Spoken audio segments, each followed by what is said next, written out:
किसके हवाले से? रेशो। रेशो किस काम के लिए? रेशो कंपेयर करती हैं, compare the line item data from the company financial statements to reveal the insight regarding profitability, liquidity, efficiency, operations and solvency. यार बेसिकली ना जो रेशोज होती है ना वो चार प्रॉफिटेबिलिटी के बारे में, सॉल्वेंसी के बारे में, एफिशिएंसी के बारे में, लिक्विडिटी के बारे में बताती हैं। यार लिक्विडिटी के बारे में जो बताती हैं उनको कहते हैं करंट रेशो, प्रॉफिटेबिलिटी के बारे में जो बताती हैं उन्हें प्रॉफिटेबिलिटी रेशो, और ये जो होती है ना ये टर्नओवर रेशो होती हैं जो एफिशिएंसी के बारे में।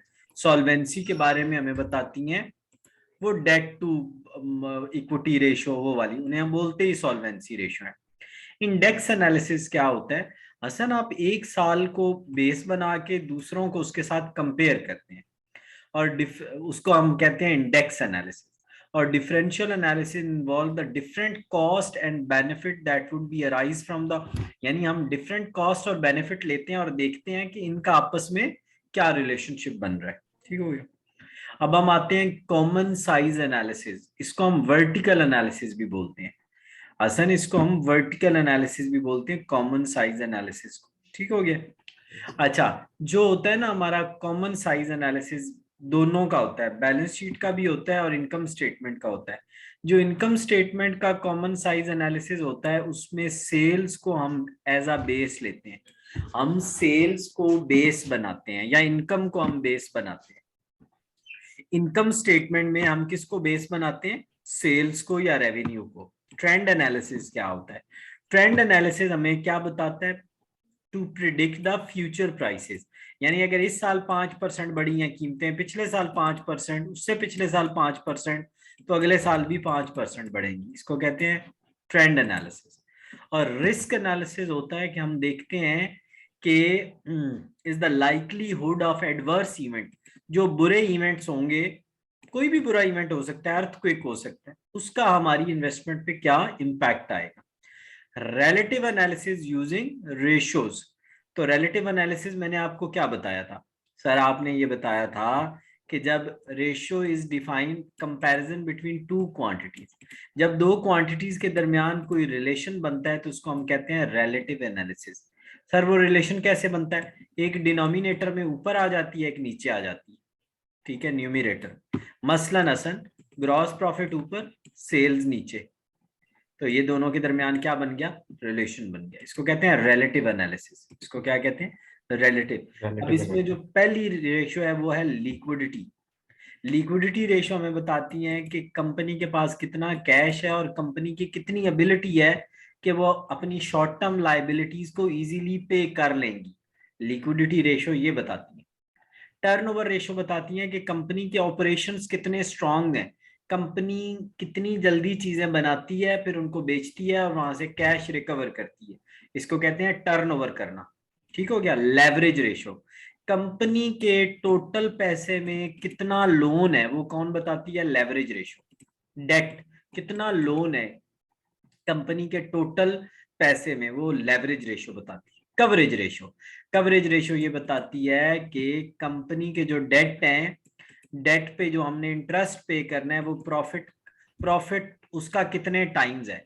यानी असन हमने प्रॉफिट हमारा हुआ 1 लाख, इंटरेस्ट हमने पे करना है 5,000, तो 1 लाख को जब 5,000 पे डिवाइड करेंगे तो ये हमारी क्या होगी? Coverage ratio. Profitability ratio of course profit के बारे में बताती है, ग्रॉस प्रॉफिट, ऑपरेटिंग प्रॉफिट, और किसके बारे में बताती है? Net profit. ऑपरेटिंग प्रॉफिट का मैंने एक और नाम बताया था, EBIT आपको बताया था। ठीक है। मार्केट एनालिसिस, मार्केट एनालिसिस हमें ये बताता है कि जो मार्केट में लीडर है वो क्या कर रहा है। Financial market analysis deal with the comparison of the financial market and analysis of the valuation of the traded security. यानी जो सपोज हमारी एक कंपनी है, वो है, मेरी कंपनी का नाम है, क्या रखें, मैं रख लेता हूँ ऊटसुकू। ये एक कंपनी है बायर की ना। अब मार्केट में ये एक मेडिकल की कंपनी है। ठीक है यार, एक कंपनी का नाम है कॉन्टिनेंटल मेडिकल। ठीक है। अच्छा, आपको पता है मार्केट में मेडिकल का लीडर कौन है? ग्लेक्सोस्मिथ, पाकिस्तान के अंदर, पाकिस्तान के अंदर जो सबसे बड़ा शेयर है, तो हम उसके साथ कंपेयर करेंगे खुद को। बेंचमार्किंग, बेंचमार्किंग होता है किसी चीज को स्टैंडर्ड बनाना। तो benchmarking is a standard against the performance of security. तो जब आप अपने आप को किसी के साथ कंपेयर कर रहे होते हैं तो आप बेंचमार्क के साथ, स्टैंडर्ड के साथ, तो उसको हम बेंचमार्किंग कहते हैं। Company management, all the people who have concern about the performance, जो लोग कंपनी के बारे में फिक्रमंद होते हैं वो कंपनी की मैनेजमेंट होती है। जो जो लोन देते हैं वो क्रेडिटर होते हैं। जो क्रेडिटर्स होते हैं वो क्या होते हैं? अच्छा जी, उसके बाद रेगुलेटरी बॉडीज वो होती हैं जो कंपनी के क्या होते हैं, जैसे SECP, क्या जैसे कोई और कंपनी कोई भी हो यार, वापडा हो गई, कोई और कंपनी होगी, बैंक्स हो गए, ये सारी क्या है, रेगुलेटरी बॉडीज हैं। और लास्ट पे हमारे पास क्या है, पोटेंशियल बिजनेस पार्टनर्स, जो हमारे साथ बिजनेस करना चाहते हैं, जो हमारी प्रोडक्ट खरीदेंगे, वो कस्टमर। और एनालिस्ट कौन होते हैं? जो हमें एनालिसिस करके देंगे हमारी कंपनी के बारे में। बेंचमार्किंग फॉर रेशो, किस बेस पे बेंचमार्किंग की जाती है? Past performance, company average, industry average, general standard, और standards and covenants. Standard covenant, covenant in the finance must be related to term in the financial contract. यार covenant असल पता है क्या होता है? शर्त या कंडीशन को कहते हैं। जब हम किसी बंदे को कोई चीज देते हैं ना और उस पर कोई शर्त रखते हैं तो उसको कोवेनेंट कहते हैं। टारगेट रेशो कोई। तो ये बेंचमार्किंग के तरीके हैं, मर्जर्स, फाइनेंसिंग, स्पिन ऑफ, और गोइंग ऑन कंपनी, ये सारे के सारे क्या हैं? ये सारे के सारे 6 बेसिकली आपके बेंचमार्किंग के रेशो को बेंचमार्क करने के तरीके हैं। ये उसके अंदर था लास्ट पॉइंट में। तो सिर्फ नाम पढ़ना है, कोई इतना बड़ा कंसर्न नहीं है हमें इसके साथ। नेक्स्ट हमें वो कहते हैं लिक्विडिटी रेशो क्या होती है। मैंने अभी आपको बताया कि कंपनी की वो एबिलिटी कि वो अपनी शॉर्ट टर्म लाइबिलिटीज को पे कर ले, ठीक है, वो उसकी लिक्विडिटी होती है। How quickly company asset can be converted into cash, उसी बात को मैंने और लफ्जों में बोल दिया कि कंपनी के एसेट कितनी जल्दी कैश में कन्वर्ट होंगे, जितनी जल्दी कन्वर्ट होंगे वो उतनी लिक्विड होगी। कंपनी के अंदर लिक्विड कैश होता है, कैश। तो जितनी जल्दी उसके एसेट्स कैश में कन्वर्ट होंगे, इतनी जल्दी वो उतनी कंपनी वो लिक्विड होगी। ठीक हो गया। Next, current ratio, current assets ऊपर, करंट लायबिलिटी नीचे। करंट एसेट्स में क्या क्या आते हैं? Cash, bank, stock, debtors, account receivable, investment, ये हमारे करंट एसेट्स होते हैं। करंट लायबिलिटी में क्या आता है? Account payable, creditors, account outstandings, और क्या होता है? बस यही होते हैं, क्रेडिटर्स, अकाउंट पेएबल, ये सारे होते हैं। हसन, क्विक रेशो में और करंट एसेट्स में उसमें क्या फर्क होता है? करंट रेशो में जब हम करंट एसेट्स में से करंट इन्वेंट्री स्टॉक को बोलते हैं, स्टॉक को जब माइनस करते हैं तो हमारी क्विक रेशो निकल आती है। जब हम क्विक एसेट्स निकल आते हैं, क्या निकल आते हैं? Quick assets. जब हम करंट एसेट्स में से इन्वेंट्री को माइनस करते हैं तो क्विक एसेट्स को करंट लायबिलिटी पे डिवाइड कर दें तो क्विक रेशो निकल आए। क्विक रेशो का जो स्टैंडर्ड है वो क्या है? 1, और करंट रेशो का जो स्टैंडर्ड है वो 1.5 से 2 है। नेक्स्ट है कैश रेशो। कैश रेशो होती है बिल्कुल उक्का कैश लेना है, उसमें क्या क्या आता है? Cash in hand, cash at bank, treasury bond, treasury notes, ये आते हैं। तो इसको जब करंट लायबिलिटी पे डिवाइड करते हैं, इसका कोई स्टैंडर्ड नहीं बताया गया। वर्किंग कैपिटल क्या होता है? Current assets minus current liabilities, current assets minus current liability, हम working capital, net working capital को कहते हैं। और सिंपल ऑल द ग्रॉस क्या होता है? All the current assets like cash, inventory है, it's a blood of company. जब जो जितने भी करंट एसेट्स होते हैं ना, वो हमारे क्या होते हैं? Working capital, gross working capital. ठीक हो गया। जब हम करंट एसेट्स में से करंट लायबिलिटी को माइनस करेंगे तो वो नेट वर्किंग कैपिटल निकलेगा। अब ग्रॉस में और असन उसमें क्या फर्क हो गया? सर आपने ये बताया कि जितने करंट एसेट्स होते हैं वो ग्रॉस होता है, और करंट में से लायबिलिटी को माइनस करें तो नेट निकल आता है। Cash conversion cycle, RDT, IDT और PDT।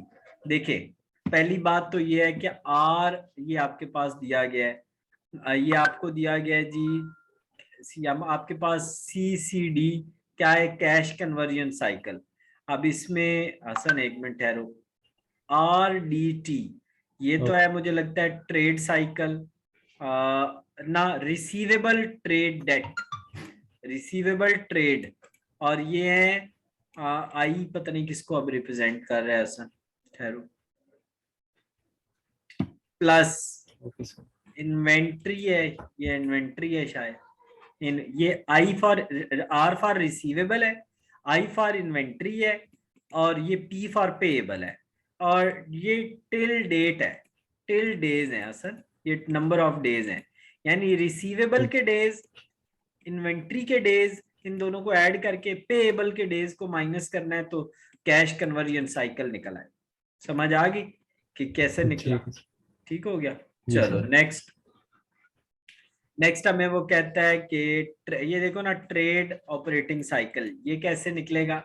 बल्कि ये देखो, ये लिखा हुआ है असन, रिसीवेबल टर्नओवर इन डेज, ये आर टी डे है, आई टी डे ये है इन्वेंट्री, और पी टी डे है पेएबल टर्नओवर। ठीक हो गया। ट्रेड ऑपरेटिंग साइकिल क्या होता है? जब आर टी डी और आईटीडी को ऐड करते हैं तो ट्रेड ऑपरेशन साइकिल निकलेगा, पूछेगा, 2-2 नंबर के सवाल देगा, बता रहा हूं। अच्छा नेक्स्ट हमारे पास है इन्वेंट्री टर्नओवर। असल इन्वेंट्री टर्नओवर बताती है कि कंपनी के जो है ना इफेक्ट कितनी जल्दी कन्वर्ट होती है। एक मिनट,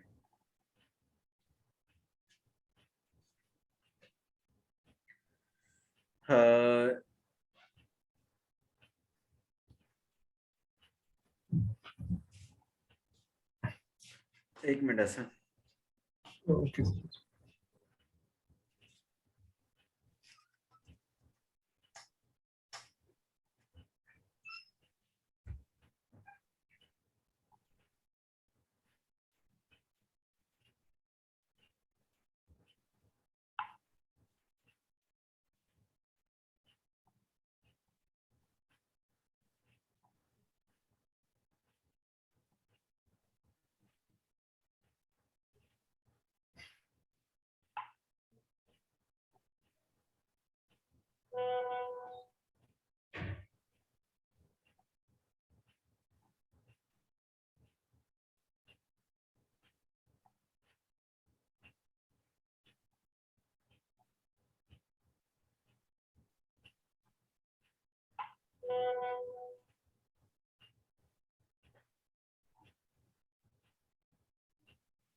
अच्छा बेटे, टर्नओवर रेशो क्या होती है हसन?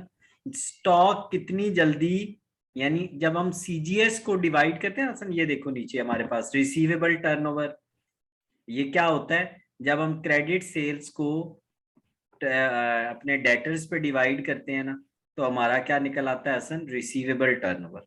कैसे निकलता है हसन? पहली बात तो ये है कि हमने निकालना है इन्वेंट्री टर्नओवर। ये देखो ना, ये लिखा हुआ है, ये लिखा हुआ है, जब हम क्रेडिट सेल को डिवाइड करेंगे एवरेज अकाउंट रिसीवेबल पे, तो रिसीवेबल टर्नओवर निकलेगा। असल अगर पेएबल निकालना हो तो सर क्रेडिट परचेजेस को अकाउंट पेएबल पे डिवाइड कर दें। ठीक हो गया। और अगर हमने इन्वेंट्री निकालना हो, सीजीएस को एवरेज इन्वेंट्री पे डिवाइड कर दें। ठीक हो गया, तो ये इन्वेंट्री टर्नओवर निकल आए। असन ये देखो पेएबल कैसे निकला, क्रेडिट परचेजेस को किस पे डिवाइड करना है? एवरेज क्रेडिटर पे। किस पे डिवाइड करना है? एवरेज क्रेडिट पे। ठीक हो। अब क्रेडिट पीरियड कैसे निकलेगा हसन?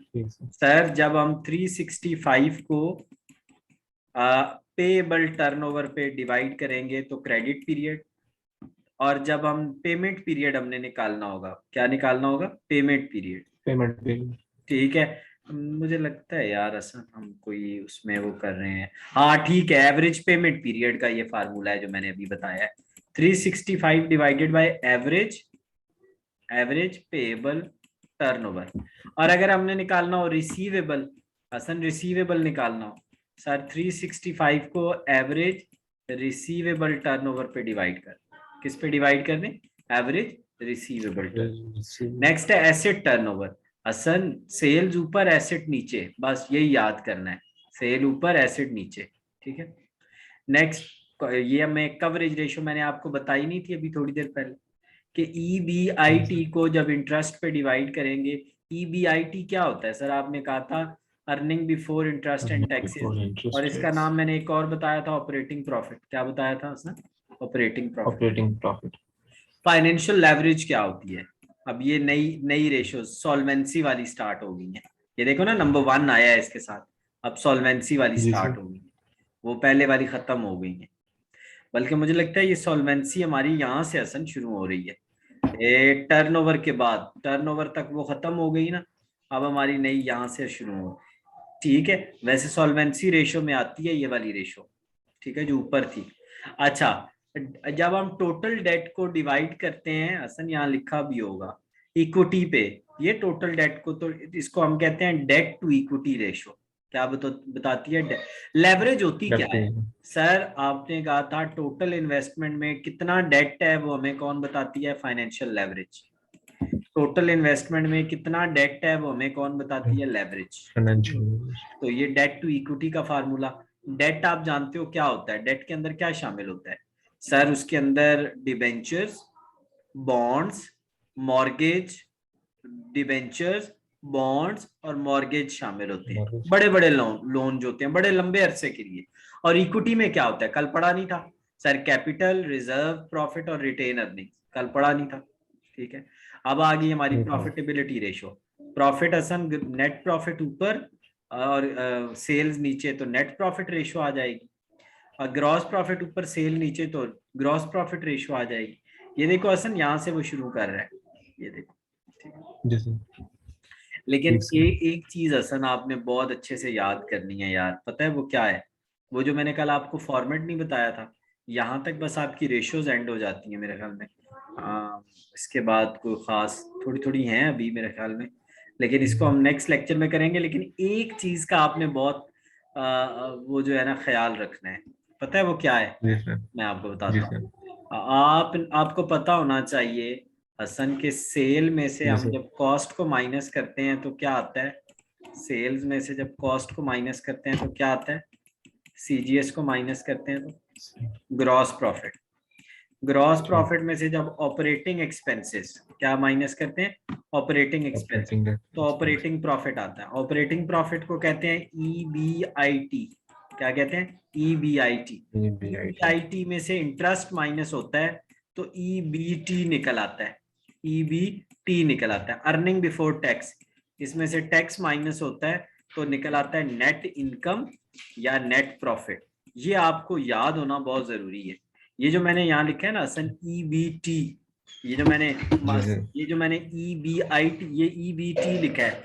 हम E को P भी कह सकते हैं, प्रॉफिट बिफोर टैक्स। क्या कह सकते हैं? Profit before. इसको PBIT भी कह सकते हैं, प्रॉफिट बिफोर इंटरेस्ट एंड। ये पता होगा तो ये क्वेश्चन हो जाएंगे। कल मैं इंशाल्लाह प्रॉफिटेबिलिटी से दोबारा स्टार्ट करूंगा और इंशाल्लाह बेटे इसको हम उड़ा देंगे। इंशाल्लाह काफी कर लिया हमने।